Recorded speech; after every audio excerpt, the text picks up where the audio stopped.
എല്ലാ കൂട്ടുകാർക്കും അഡ്രീസ് വേൾഡിലേക്ക് സ്വാഗതം. ഇന്ന് ഞാൻ വന്നിട്ടുള്ളത് ഒരു ചക്കക്കുരു മെഴുക്ക് പുരട്ടിയുടെ റെസിപ്പിയുമായിട്ടാണ്.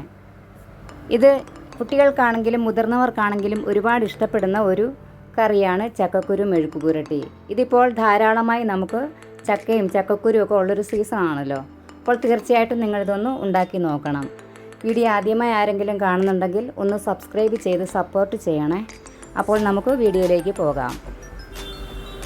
ഇതിനായി ഞാനിവിടെ എടുത്തിരിക്കുന്നത് ഒരു സവോള കനം കുറച്ച് നീളത്തിലരിഞ്ഞതാണ്. നിങ്ങൾക്ക് ചുവന്നുള്ളി, കൊച്ചുള്ളി ഒക്കെ ആണെങ്കിലും എടുക്കാം. അതൊന്നും കൂടി നല്ല ടേസ്റ്റ് കിട്ടുന്ന ഒന്നാണ്. പിന്നെ ഇവിടെ എടുത്തിരിക്കുന്നത് ഒരു 4 വെളുത്തുള്ളി അല്ലി ചതച്ചതാണ്. കൂടെ 2 പച്ചമുളകും. പിന്നെ ഒരു 10-15 ചക്കക്കുരുവേ ഉള്ളൂ. എനിക്ക് അത്രേ ഉള്ളായിരുന്നു. അതുകൊണ്ട് ഞാനത് വെച്ചിട്ട് ഒരു മെഴുക്ക് പുരട്ടി ഉണ്ടാക്കാൻ തീരുമാനിച്ചു. അതുകൊണ്ടത് ചെറുതായിട്ട് അരിഞ്ഞു വെച്ചിട്ടുണ്ട്. കൂടെ കുറച്ച് കറിവേപ്പില എടുത്തിട്ടുണ്ട്. പിന്നെ ഇതിലേക്ക് ഞാൻ എടുത്തിരിക്കുന്നത് ഒരു കൊച്ചുള്ളി ചെറുതായിട്ട് വട്ടത്തിലരിഞ്ഞതാണ്. കടുക് പൊട്ടിക്കുന്നതിന് വേണ്ടിയിട്ടാണ്. പിന്നെ ഒരു വറ്റൽമുളകും. അപ്പോൾ നമുക്കിതെങ്ങനെയാണ് ഉണ്ടാക്കുന്നതെന്ന് നോക്കാം. നിങ്ങളിത് തീർച്ചയായിട്ടും ഉണ്ടാക്കി നോക്കുക. സൂപ്പർ ടേസ്റ്റാണ് ഈ കറി. ഞാനൊരു പാത്രം എടുത്തിട്ടുണ്ട്. ഇതിലേക്ക് ആദ്യം നമുക്ക് ചക്കക്കുരു എല്ലാം ഒന്ന് ഇട്ട് കൊടുത്തിട്ടൊന്ന് വെന്തെടുക്കേണ്ടതായിട്ടുണ്ട്. ഇതിനാവശ്യമായ വെള്ളം കൂടി ചേർത്തിട്ട് നമുക്ക് ഈ ചക്കക്കുരു എല്ലാം ഒന്ന് വെന്തെടുക്കാം.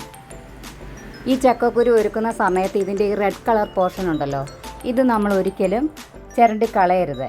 ഇതിലാണ് ഇതിൻ്റെ ചക്കക്കുരുവിൻ്റെ ഗുണമുള്ളത്. അതായത് നമുക്ക് ഗ്യാസിൻ്റെ അസുഖമോ അല്ലെങ്കിൽ ഇപ്പോൾ പഠനങ്ങൾ തെളിയിക്കുന്നുണ്ട് ക്യാൻസർ വരെ മാറാൻ സാധ്യതയുള്ളതാണ് ഈ ചക്കക്കുരുവിൻ്റെ ഈ റെഡ് കളർ പോർഷൻ എന്ന്. അത് ഒരിക്കലും നിങ്ങൾ ചിരണ്ടി കളയരുത്. ആവശ്യമുള്ള വെള്ളം ചേർത്ത് കൊടുക്കാം. ഞാനിതിന് നികക്കെ വെള്ളം ചേർക്കുന്നുണ്ട്. പെട്ടെന്ന് വെന്ത് കിട്ടുന്ന ചക്കക്കുരുവാണിത്. ഇനി നമുക്കിതൊന്ന് അടുപ്പ് കത്തിച്ച് വെന്തെടുക്കാം. ഇതൊന്ന് അടച്ച് വെച്ച് വേവിക്കാം.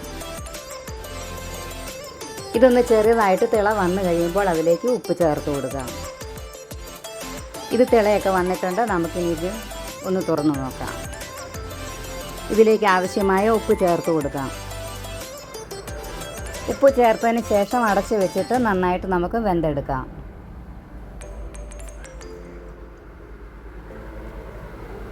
ഇത് നമുക്കൊന്ന് നോക്കാം വെന്തോന്ന്. ഇതിപ്പോൾ ചക്കക്കുരുവൊക്കെ നന്നായിട്ട് വെന്ത് വന്നിട്ടുണ്ട്.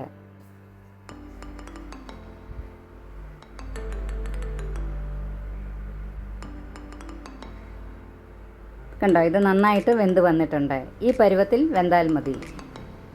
ഇനി കൂടുതൽ വെന്ത് പോയാൽ ഇത് വല്ലാതെ അങ്ങ് കുഴഞ്ഞു പോകും. നമുക്ക് സ്റ്റൗ ഓഫ് ചെയ്യാം. ഇനി ഞാനൊരു ചട്ടി അടുപ്പത്ത് വെച്ചിട്ടുണ്ട്. ഇതിലേക്ക് ചട്ടി ചൂടാകുമ്പോൾ ആവശ്യത്തിനുള്ള വെളിച്ചെണ്ണ ചേർത്ത് കൊടുക്കാം. ഇതിൽ വെളിച്ചെണ്ണ തന്നെ ചേർക്കാൻ ശ്രദ്ധിക്കണം. വെളിച്ചെണ്ണ ചേർത്താലാണ് ഈ കറിക്ക് നല്ല ടേസ്റ്റ്. ഈ എണ്ണ ചൂടായി വരുമ്പോൾ ഇതിലേക്ക് ആവശ്യത്തിനുള്ള കടുക് ചേർത്ത് കൊടുക്കാം. ഞാനിവിടെ ഒരു 1/2 ടീസ്പൂൺ കടുക് ചേർക്കുന്നുണ്ട്. ഈ കടുകൊക്കെ നന്നായിട്ടൊന്ന് പൊട്ടി വരണം. കൂടെ തന്നെ അരിഞ്ഞു വെച്ചിരിക്കുന്ന കൊച്ചുള്ളിയും കൂടി വട്ടത്തിലരിഞ്ഞത് ചേർത്ത് കൊടുക്കുന്നുണ്ട്. പിന്നെ ഇതിലേക്ക് ചതച്ച് വെച്ചിരിക്കുന്ന വെളുത്തുള്ളി കൂടി ചേർത്ത് കൊടുക്കാം. ഒരു 4 അല്ലി വെളുത്തുള്ളിയാണ് ഞാനിവിടെ എടുത്തിരിക്കുന്നത്. ഈ വെളുത്തുള്ളി ചേർക്കുന്നതുകൊണ്ട് ഒരു ഗുണമുണ്ട്. ഗ്യാസ് ട്രബിളിൻ്റെ അസുഖമൊക്കെ ഉള്ളവർക്ക് ഈ വെളുത്തുള്ളി ചേർത്തിട്ട് ചക്കക്കുരു കറി വെച്ചാൽ അവർക്ക് ഗ്യാസിൻ്റെ പ്രശ്നങ്ങളൊക്കെ ഒഴിവാക്കാൻ പറ്റും. പിന്നെ ഇതിലേക്ക് ഒരു വറ്റൽമുളക് 4 മുറിച്ചത് അതുകൂടി ചേർക്കുന്നുണ്ട്. ഇതെല്ലാം കൂടി ചേർത്തിട്ട് ഒരു ഗോൾഡൻ ബ്രൗൺ നിറമാകുന്നത് വരെ നമുക്കിതൊന്ന് മൂപ്പിച്ചെടുക്കാം. ഇനി ഇതിലേക്ക് ഞാൻ ഒരു 2 പച്ചമുളക് കൂടി അരിഞ്ഞത് ചേർക്കുന്നുണ്ട്. ഈ പച്ചമുളക് നീളത്തിൽ അരിഞ്ഞതാണ്. ഇതിങ്ങനെ നീളത്തിൽ അരിഞ്ഞിട്ട് ചേർക്കുകയാണെങ്കിൽ കറിക്ക് കാണുമ്പോൾ തന്നെ ഒരു ഭംഗിയുണ്ട്.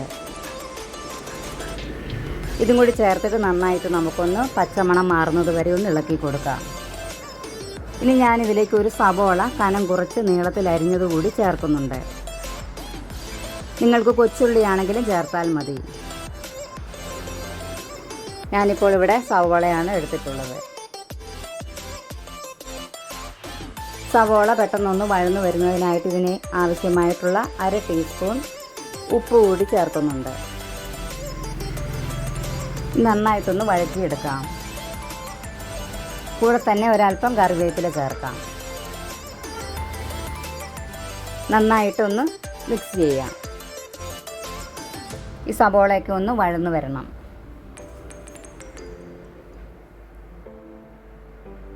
ഇതിപ്പോൾ സവോളയൊക്കെ ഒന്ന് വഴന്നു വന്നിട്ടുണ്ട്. ഇനി ഇതിലേക്ക് 1/4 ടീസ്പൂൺ മഞ്ഞൾപ്പൊടി, 1 ടീസ്പൂൺ കാശ്മീരി മുളക് പൊടി ഇതും കൂടി ചേർത്തിട്ട് നന്നായിട്ട് ഈ പൊടികളുടെ പച്ച മണമൊക്കെ ഒന്ന് മാറുന്നത് വരെ ഒന്ന് മൂപ്പിച്ചെടുക്കാം. നിങ്ങൾക്ക് കാശ്മീരി മുളക് പൊടിക്ക് പകരം ചതച്ച മുളകാണെങ്കിലും ചേർത്താൽ മതി.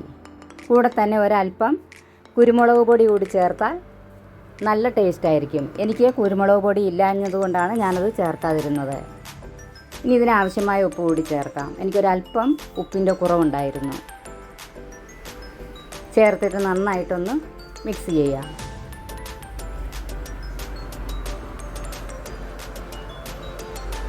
ഇതിപ്പോൾ കാണുമ്പോൾ തന്നെ നല്ലൊരു ഭംഗിയുണ്ട്. ഇത് കഴിക്കുമ്പോൾ നല്ല ടേസ്റ്റുമാണ്. നമുക്ക് വെന്ത ചക്കക്കുരു ഇതിലേക്ക് ചേർത്ത് കൊടുക്കാം.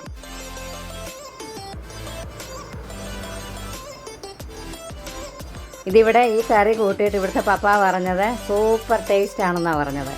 അടിപൊളി കറിയാണെന്നൊക്കെ എന്നോട് പറഞ്ഞിട്ടുണ്ട്. നിങ്ങളും ഇതുപോലെ വെച്ച് നോക്കുക.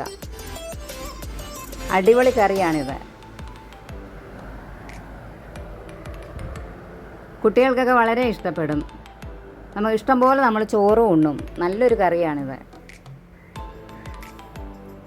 ഈ ചക്കക്കുരിൽ ഒരുപാട് ഗുണങ്ങളൊക്കെ ഉണ്ട് കേട്ടോ. തീർച്ചയായിട്ടും നിങ്ങളിതൊക്കെ ഒന്ന് ഉണ്ടാക്കി നോക്കണം. നമുക്കിതൊന്ന് നന്നായിട്ട് വെന്തിട്ടുണ്ടോ എന്നൊന്ന് നോക്കാം. ഈ ചക്കക്കുരു നന്നായിട്ട് വെന്തിട്ടുമുണ്ട്, എന്നാൽ ഇത് ഉടഞ്ഞു പോയിട്ടുമില്ല. ഈ പരുവത്തിൽ വേണം ഇത് വെന്തെടുക്കാൻ.